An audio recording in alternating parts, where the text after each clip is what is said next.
Now, the chances are that 6 months ago, you didn't know who Andrew Tate was. And the chances are that now you do. Hello. Andrew Tate's a former kickboxer. He's now a social media influencer. Last year, he was more Googled than Donald Trump or Kim Kardashian, and his content's amassed hundreds of millions of views. His enthusiasm for misogyny, cars and wealth has delivered fame, thousands of fans, and many thousands of dollars. He's also being held in Romania as part of an investigation into rape and people trafficking. Tate denies all the allegations. Do you ever wonder why some people who you've never heard of before all of a sudden appear everywhere? And that clip we just heard, well, that was the journalist Matt Shea, who gained access to Tate's compound in Romania.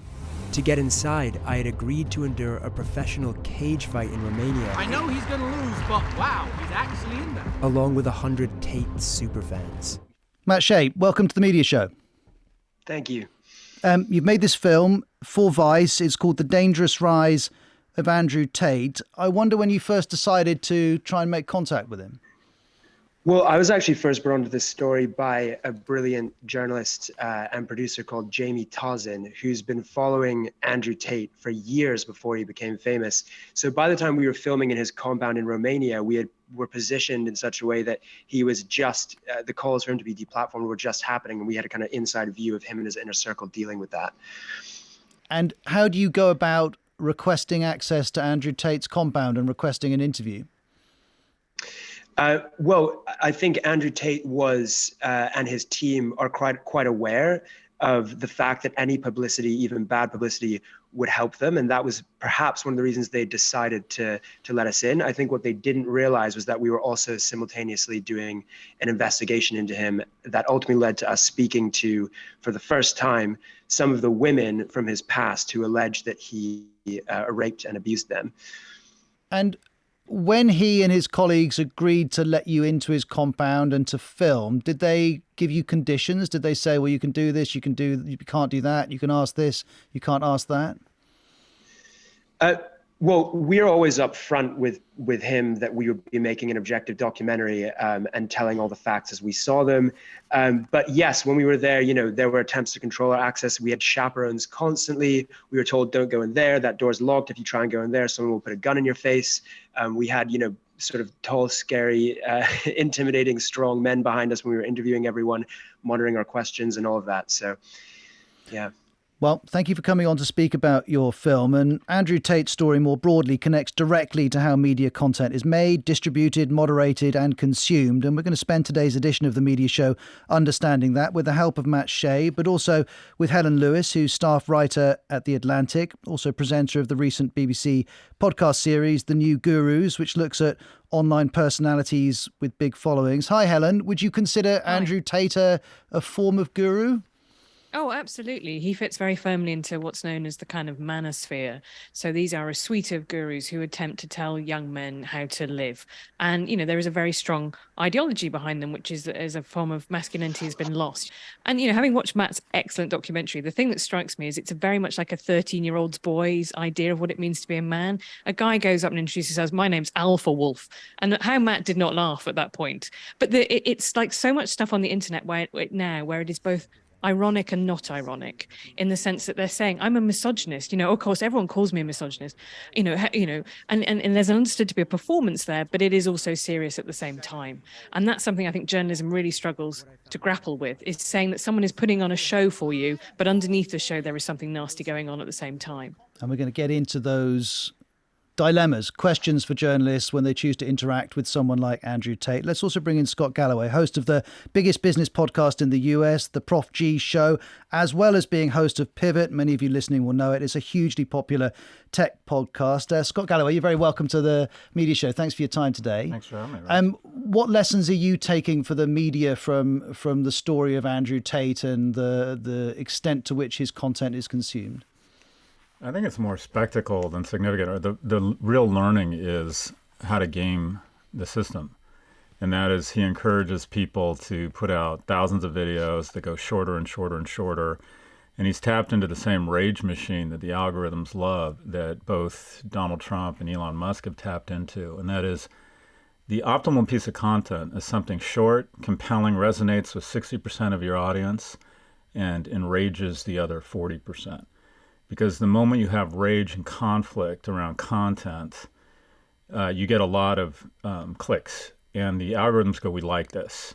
And so if you say, whether you say it's women have, rape victims have to own up to some responsibility for the rape, which is an outrageous statement, it creates a lot of activity, comments, and more Nespresso ads, and the algorithms elevate that content. So he has gamified the system, and we've, to a certain extent, social media has kind of created this monster, if you will. And Matt, when you were interacting not just with Andrew Tate, but some of his colleagues, were you aware that he was thinking about some of the factors that Scott describes? Yeah, definitely. And I think it's important to remember that one of the ways that he's been able to do what Scott describes is through something called the Hustlers University, which is ostensibly a kind of online course where Andrew Tate will teach you how to become wealthy and successful and an alpha male like him. It's now been shut down, but when it was running, it also ran a kind of affiliate marketing scheme where you had a financial incentive to share re-edited clips of Andrew Tate. And students of the Hustlers University, of which there are almost 200,000 at the time, were instructed that the more controversial, the better in terms of sharing content of his. So, it's not just him posting these videos, it's an army of young people. And that's very difficult to, TikTok and other platforms are finding it very difficult to shut that down. Did he acknowledge as much when you spoke to him? I tried to get him to speak on that, and he sort of says, I wouldn't claim to have any control over, his exact words were, some random 14-year-old Singaporean who re-edits my clips, and tried to sort of say that it wasn't his intention, but really this is a very well thought out and kind of ingenious campaign to make him famous. Now, we've already alluded to some of the challenges for journalists and for the media as to whether to engage with someone like Andrew Tate or not. It's fair to say at times, Matt, you had a reasonably immersive experience when in the compound. This is part of your film when you are face to face with members of what's called the war room, the inner circle, if you like, of Andrew Tate, and you're at a boxing training session. I asked him specifically about the lover boy method, which is, before the Hustlers University, Andrew Tate had something called the PhD course, which is basically the pimping degree, which instructs young men how to convince women to work for them in some sort of sex adjacent porn industry. So I kind of grilled him on that in the morning. And then in the afternoon, he basically engineered a situation where we were in a boxing gym and he started punching me in the face. Let's hear a little of how that went for you. Oh, look like you're bleeding already. It's only round one. We've only warmed up. Keep them on, bro. We've got 10 more rounds. No, in the way. I meet and get punched in the face by the inner circle of the war room. In the world Andrew is creating, not only are women to be subjugated, sorry, that almost felt like I got knocked out. but men defined by their capacity to inflict violence. Okay, tap out. And when you tried to tap out to stop the whole thing, they didn't look overly enthused about stopping.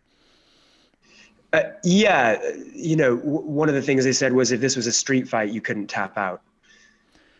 And did you have any journalistic concerns about doing that? Or at one stage you get into a cage fight as part of a test that Andrew Tate had set some people who'd paid to visit the compound. Did you think at any point perhaps this is getting into territory I shouldn't be in? Yeah, I mean, as journalists, we often have to do, especially making a documentary, lots of uncomfortable things to get the access that we do. But the result was, we were the first people and the only people to get access to his so-called secret society, the War Room. And ultimately, our access led to us being the only people who managed to give a platform and a voice to the women who alleged that he sexually assaulted them and abused them. So, ultimately this investigation is, gives the biggest picture of his so-called secret society and the women from his past. What did you make, Helen, as you watched that section of the film? I think it's extraordinarily powerful. I mean, we're talking about this in a week in which, a serving Metropolitan Police detective was convicted of a huge number of rapes, with red flags for 20 years back. And again, this speaks to an interaction with technology, which is that misogyny is often the on-ramp to other types of bigotry. It's often the on-ramp to far-right content, for example, simply because it is so nebulous, so widespread, and actually so at low levels tolerated. The idea that women just need a smack is actually something that you can get away with saying on pretty much every social network, in the way that you cannot say overtly racist things. And so Andrew Tate had to push it a long way before he eventually got banned from all these social networks, which, as Matt demonstrates, because he then had other people filling in, posting his content, was not necessarily as effective. And this is somebody that Elon Musk brought back to Twitter as well. So this is a part of the story that's worth saying, that the ban did not endure in the case of Twitter. It's also worth saying that in the case of his detention in Romania at the moment, Andrew Tate denies all the allegations. Also, a statement given on behalf of him to the Daily Mirror reads, "Andrew and Tristan Tate," that's his brother, "have the utmost respect for the Romanian authorities and will always assist and help in any way they can." Scott, what's your view of how journalists and the media should interact with a phenomenon like Andrew Tate? It's tough because I'll include myself in this loosely in the media. I'm not a journalist. But you wonder if you're just adding more grist to the mill when you highlight or bring attention to this kind of trafe. And I would argue that the guilty party, or if he and his brother have committed crimes in Romania, I hope he's held to account. But I would say the culprit in the U.S., or what is not helping, are social media platforms that see benefit to having algorithms elevate content that's controversial, that creates a discourse that's more coarse. And they claim, if you question TikTok, they'll claim he's been banned. They say, we've banned him, and yet he's still everywhere. And what you're seeing, and the EU is taking a real lead on this, is they're saying if hate speech offline is illegal, it's going to be illegal online. But to that point, Matt, you were saying that the Hustlers University, which Andrew Tate has created, circumvents some of the bans from the big tech companies that Scott's just listed. Yeah, that's right. And it's important to remember the Hustlers University has now been replaced with the real world. But yeah, this is the thing. How do you stop this kind of misogynistic content spreading when it's not him posting it, it's his army? And let me just read you a couple of comments. Andrew Tate was interviewed by Hugo Rifkin, the British journalist, recently. And towards the end of that article, Hugo Rifkin writes, "If I had a son, I'd hate the thought of him being exposed to it. And I'm far from wild about my daughters having to deal with teenage boys who have soaked in it. I've even agonised about whether I ought to do this interview. Although if the most Googled man on the planet can't be written about in a newspaper, then I'm honestly not sure what any of us are here for." What's your view of that, Helen? Is there a point at which journalists should stop engaging? Well, I made that decision, actually. I was asked last year to go on a podcast, which was on a TikTok channel and a podcast, and be the other guest who was interviewed, essentially. And I turned it down because what I felt in that case was that was something that was just going to get chopped up and clipped up. And I was there to be the, woman that he get to call ugly and stupid and dunk on, and the butt of the joke, essentially. And that what would essentially happen was exactly as Scott was saying, some more controversial content would be created. And I think you have to make that decision when you're covering people like this. As Matt said earlier, for them, no publicity, but all publicity is good publicity because it just puts them in front of people. And the other part of this is the kind of post-cancellation sphere of social networks that we now have. So if you get driven off YouTube, then you go to Rumble, which is it has even fewer safeguards.